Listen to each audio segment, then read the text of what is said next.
Lee, in terms of the team use for this game, is there any updates on the fitness of Gary Hooper and Joost van Ike? Both have had a scan. We're just waiting results coming through. Fingers crossed they could be available.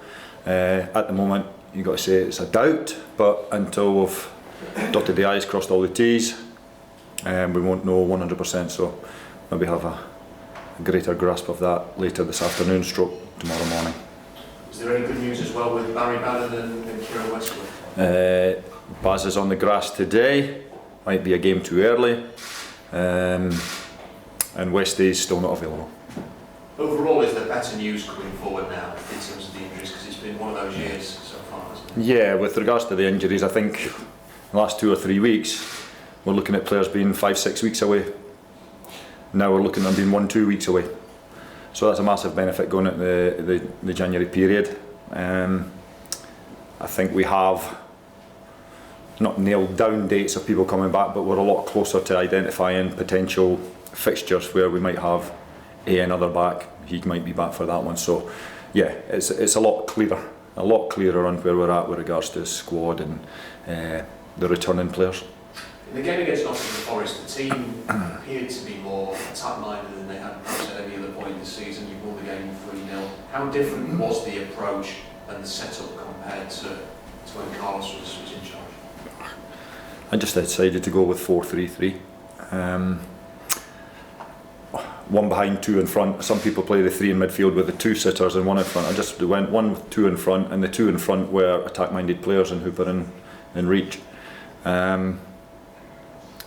I just felt that the 3 in the middle of the park, I hope, were going to balance out there. At times when we play the 4-4-2, I felt maybe we were a man short in midfield. So listen, you're damned if you do, you're damned if you don't. Luckily enough, everything seemed to go to plan on Saturday. It was a more attack-minded, but Forest dominated possession. But in good areas for us. They dominated possession in their own half, round about the halfway line. I think our second half performance was a lot more organised, a lot more professional than the first. They had 1 or 2 good chances where we've needed our goalkeeper to help us out while 1-0 up, and I think that was important.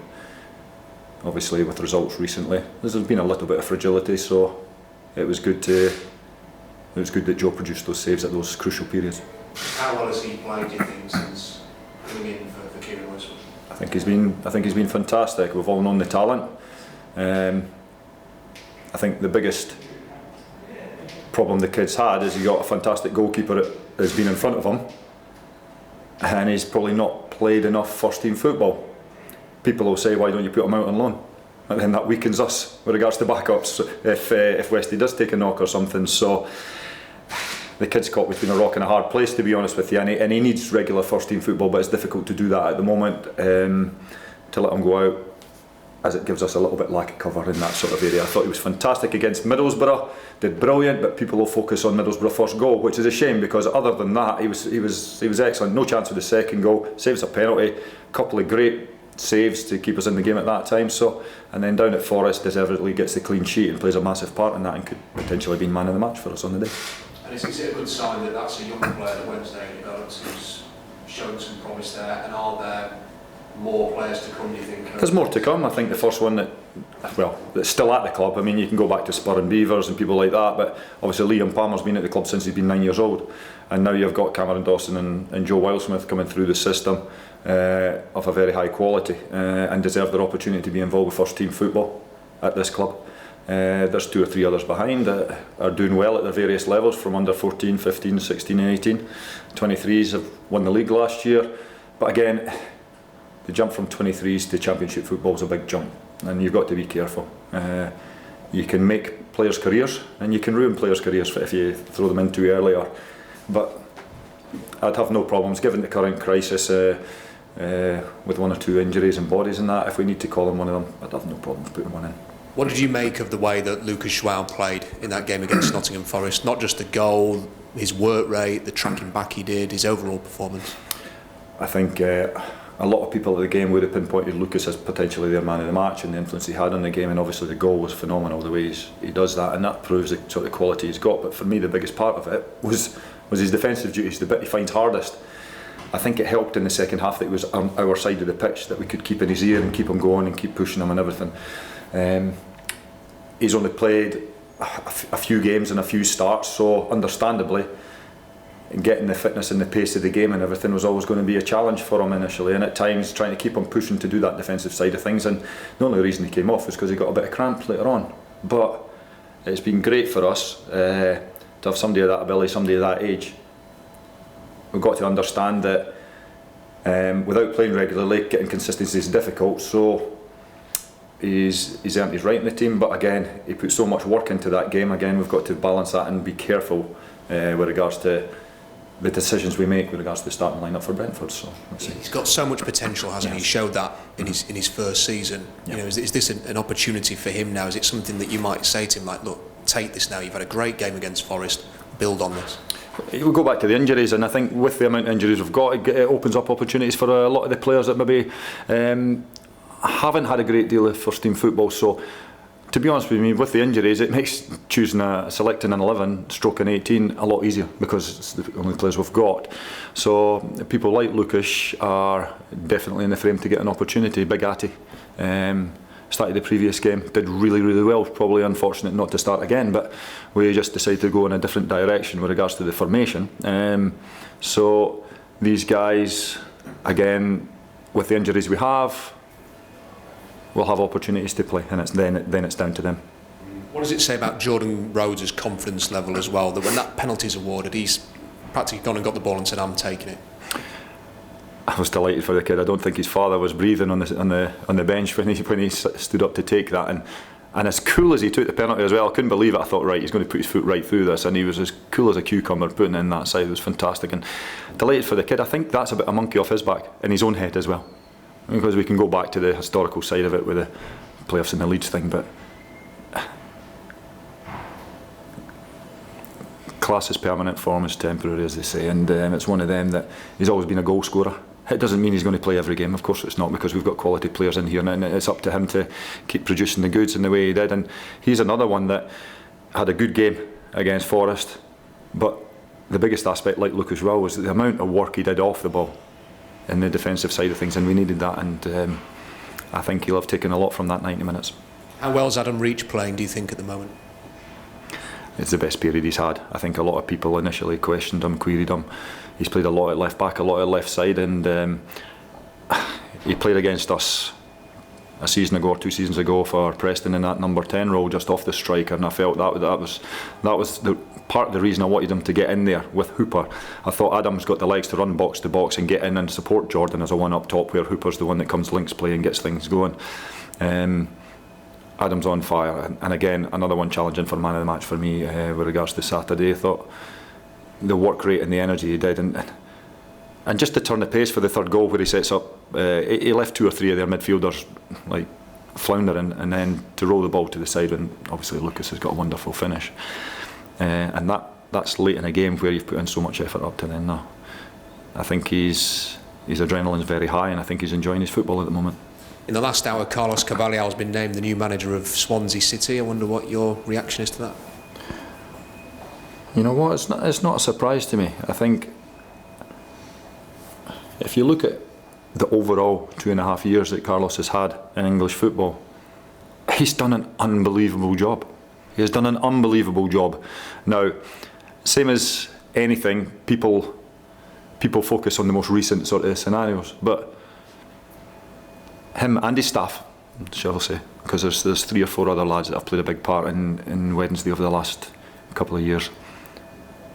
They've done an unbelievable job. They've brought in great players to the football club. They've given some of our supporters some of the best memories they've had in recent times. With regards to the Wembley side of things, the Arsenal result and beating Newcastle, and again playoff semi-finals last year, which up to 2 or 3 years ago our fans could only have dreamt of. Now, he has been helped by the chairman, of course, but it's too naive and too easy to say, well, they've thrown money at it, so they're going to get it. You've still got to cobble things together. You've still got to deal with egos, still got to deal with a big squad, still got to pick 11 players, which means that there's still another 11 or 12 players. Well, with our squad at the moment, I think we've got about 28, so there's about 17 players not playing. And the hardest part of management, I think, is the players that are not playing. The ones that are playing are easy. They're smiling, they're walking about, they're happy Larry. It's the other players. So all those thrown into the pot, it doesn't surprise me. He's a top class coach. He's got a lot of experience throughout Europe, and I think Swansea have got a good coach in the hands. You know this club better than probably anybody else, so what kind of manager do you think Sheffield Wednesday needs next? Very difficult to say. I think obviously the club want to take the next step, so if you've got a coach coming in that could potentially have a little bit of experience of winning promotions, pushing to the next level, it may be on the thing. I think being Scottish with ginger hair, no, I'm only kidding, of course I'm only kidding, no. I think, listen, it's easier nowadays. Listen, foreign coaches maybe never coached in England. The amount of video analysis software that's out there, you can watch every game at any league and have a basis of knowledge, but it is different not having worked in a country. So I think that you've got half a gamble, which Carlos was initially because nobody had heard of him, and you've got half a gamble of bringing somebody in that's never worked in the country. So I suppose knowledge is power, as they say, and knowing the league. But it's not to say that somebody that's never been in England won't make a success of it, because it's been proven by Carlos, or almost made a success of it. Listen, the chairman's got a tough job, because it's whoever comes in has got a fabulous group of players, has got a fabulous football club, a club that's very proactive and looking to go forward. They've got an excellent chairman who wants to do everything he can to take the club to the next level.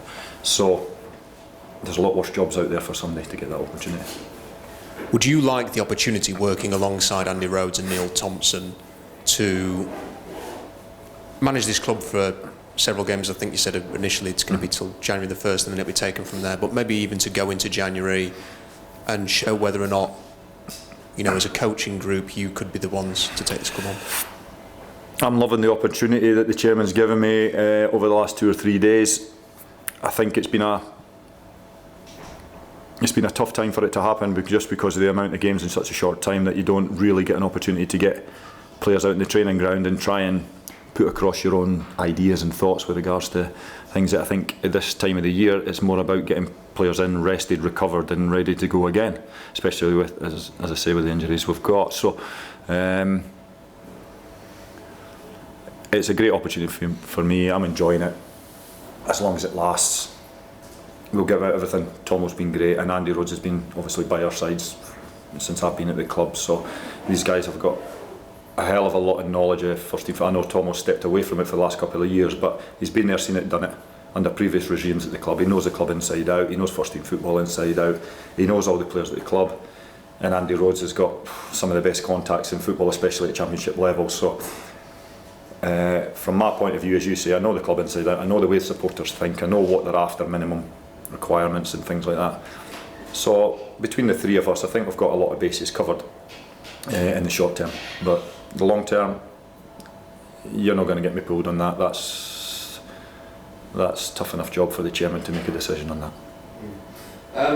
If a prospective manager did call you and said, Lee, tell me a bit about Sheffield Wednesday, what would your answer be? I says, you're coming to a football club that has a phenomenal support base. Go to YouTube and look at Wembley. Go to YouTube and look at Cardiff. You have a group of players that on their day have probably not punched their weight this season.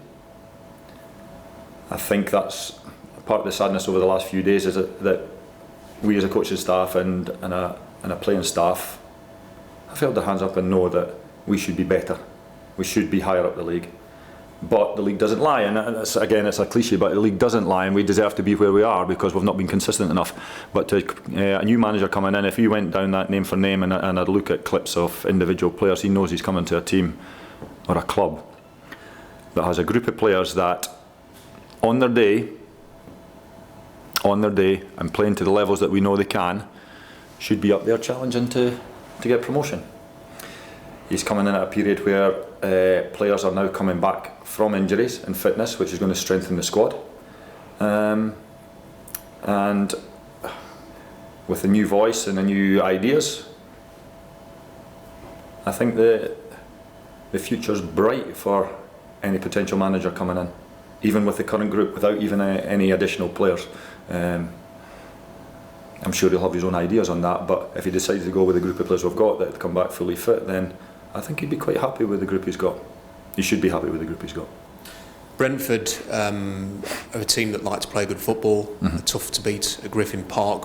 What kind of a challenge will this be, do you think? I watched the game against Aston Villa and they were fantastic. They moved the ball very, very quickly. They've got players that are playing with a lot of confidence, so we're fully aware of that. They work a lot on their set pieces, which cause teams problem. They're not the biggest team in the world, but I tell you what, they cause problems from that point of view. And as anybody that watches the Championship, set pieces can be such an important part of the game. They've got a good manager, a good coach. So we know what's in front of us, but we also know what we've got in our change room, even with the boys that are missing. They proved it on Saturday. They've set their standards, so they've no really any excuses. But we know it's a different type of game to Forest. We'll have to adapt differently. Look at systems, look at players, look at the recovery side of things. But it's a great game to be involved in. It's a great little ground to go to. Proper old school type of atmosphere at this type of ground, and we've done okay down there over the last couple of years. I know they've got a good record this season. They've been going great.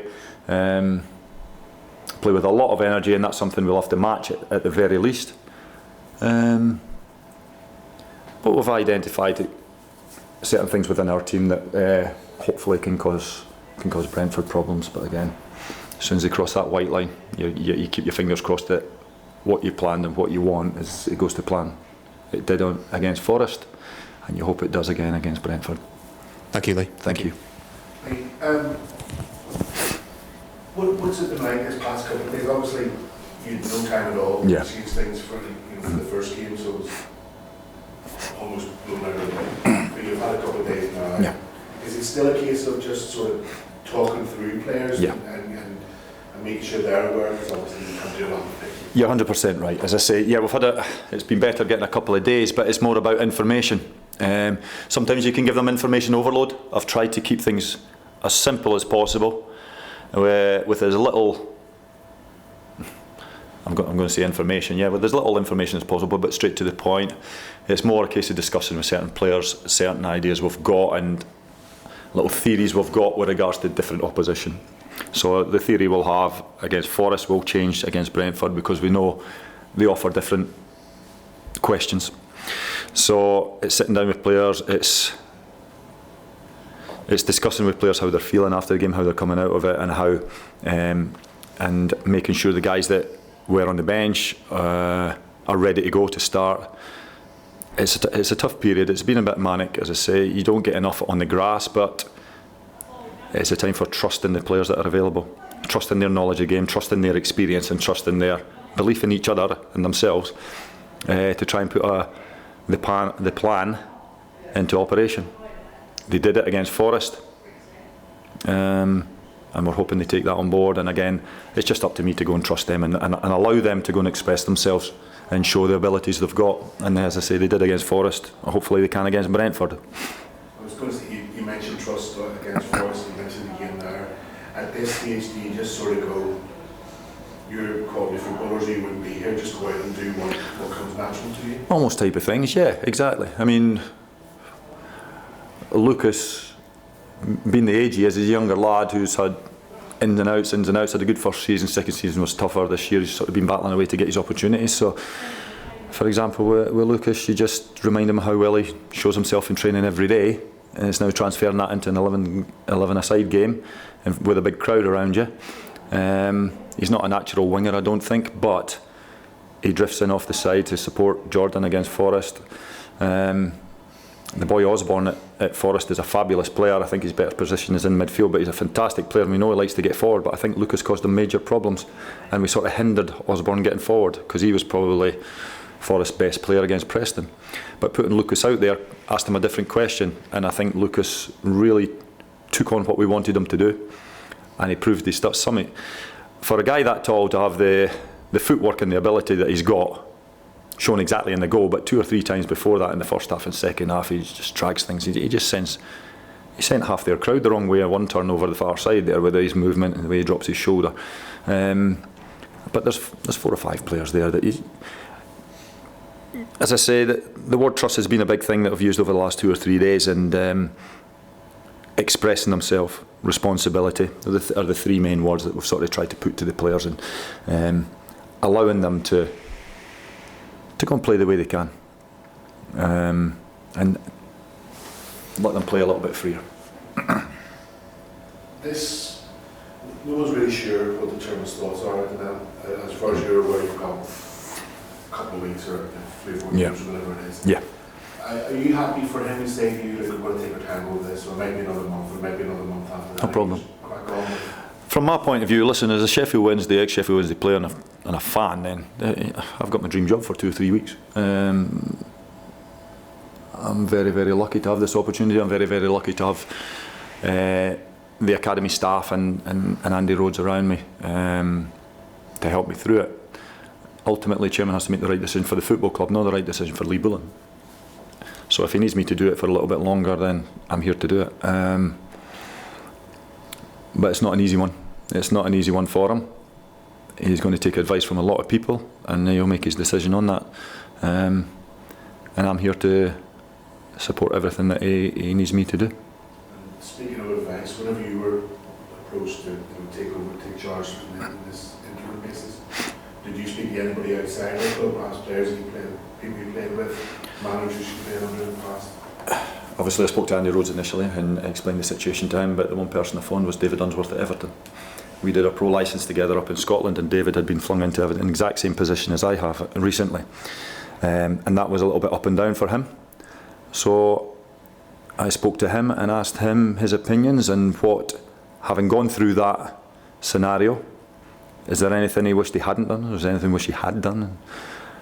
And I mean, ultimately, I think the main thing was that he said that trust yourself, have it in your head, have it clear in your head. Don't have 2 or 3 scenarios in your head that you think, oh, I could do that or I could do that. No, focus on it, stick to it, make your instructions clear to the players, and then trust the players. So sometimes you can overthink, overanalyse, and then you just give the players too much information. So let them go out, show what they can do, and allow them to be what they are. You said before you knew what fans want from Sheffield Wednesday. Is that there was obviously a more an attacking feel to the Forest game? No. There was maybe listen, when you win the game 3-0, you automatically think you're more attacking, but when you look at the stats, they had twice the amount of ball as us, but again, in areas that didn't necessarily hurt us, especially second half. What I'm saying, what I know what the fans want, we've lost a few games this season, but it's not about losing the games, it's been about the performance. And the fans at Sheffield Wednesday, the minimum they want is 11 players out in the pitch, stroke 14 depending on subs, to roll sleeves up, go out and fight. This is a working class city, and it's guys that have been brought up working in steelworks or whatever, and they want to go on a Saturday to watch their football team. They want to see it win, but more importantly, or just as importantly, they want to see players give the maximum that they can give in every situation. They want to see them throw themselves in front of blocks like Sam Hutchison and David Jones were doing in the last 5 minutes against Forest. They want to see guys busting their backside to get into the opposition 18-yard box. If they don't work it, they want to see them busting their backside to get back. Lucas Joao, Alman Abdi, Adam Reach when they came on, Ross Wallace. They want to see people taking chances. They want to see forward passes. They want to see crosses come in the box. So it's not necessarily about being more attack minded. It's just more about rolling your sleeves up and showing a bit of honesty in the performances. I'm not saying there hasn't been honesty in the performances, because I tell you what, the boys have been working their tails off, even though we've had disappointing results and things. They work hard. And it's just to give them a little bit of that, more of that freedom to go and express themselves, and allied with the hard work that they showed on Forest, you sometimes get the luck that you need. Yeah, I mean, possession-wise, it's different for Forest. But I'm thinking more of the shots on target and just attempts really. It's kind of, had they been given more of a licence just to... What I said to Ross Wallace was, listen, I know since you've been at Wednesday, you've played virtually 100% of your games on the right hand side. You're naturally left footed. I wanted Ross to play on his natural left side, which he's not done since he's been a youngster, but I was hoping for more crosses to come naturally instead of checking back onto right foot or laying it back the way. I said don't pass up the opportunity to put the ball in the box, which in itself would hopefully give Jordan Rhodes, with Reach and Hooper backing up behind, more ammunition to try and get on the end of things. And with his being on his natural left side, I was hoping for a better quality of delivery on his left foot. Also, with that point of view, I was hoping having Lucas on the right, if Ross has overhit it, Lucas is coming in at the back post. So, again, with Reach, I was giving him licence to go without neglecting his defensive duties, but I knew he's got the legs to do that. I think he's got 4 lungs. And with Hooper, again, just go and play your normal role that you can go and link play it and get your strength and get bounce things. And so, but that was all I laid to having the back 4 with Sam Hutch as our base. So, again, yeah, it was just encouraging them to put the ball in the box. And for me, the most important thing, like a lot of people base everything around possession stats, and because that's where you've got control of the game. But it depends where you've got control of the game. For me, it's about final third entries, getting the ball into the box, creating opportunities, taking shots. That's the stats that I would prefer to see, my opinion. So. You know, of course, go to Swansea.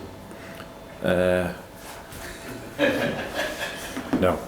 Is that between you, when you say that about Kildy, obviously you say about having a lot of the ball, but having it in the right places for the opposition, you know? Is that perhaps where Wednesday have gone wrong a little bit this year? Oh, possibly. Listen, as I say, it's easy to look at what's gone wrong this year. When you lay it over the 2 years, you can see a lot that's gone right. Now, for me, possession stats are a stat to look at, but I'd rather it was cut down if possession stats in the opposition half. For me, that's more important possession than having possession in your own half, because Notts Forest on Saturday had 63% possession or something like that, but a lot of that was in their own half or around the halfway line. So we were quite comfortable for them to have the ball there, because we knew if we won it, we had legs and energy to get forward, and that was proven by the third goal. Possession stats are an important thing, but again, it depends on what area you look at it. So, listen, stats can be used for anything, positive and negative, all round the place. I think it's too easy to look at stats based. For me, put crosses in the box, have shots at goal, pass the ball forward, get up behind it, run up the way and run back the way together. Try and keep it simple. Maybe that's just me as an agricultural centre back when I used to play, so I don't know. And I can see that with a smile on the face in the back at 3-0 win. It would be different if it was a 3-0 defeat and you're trying to explain, but no, it was a good start.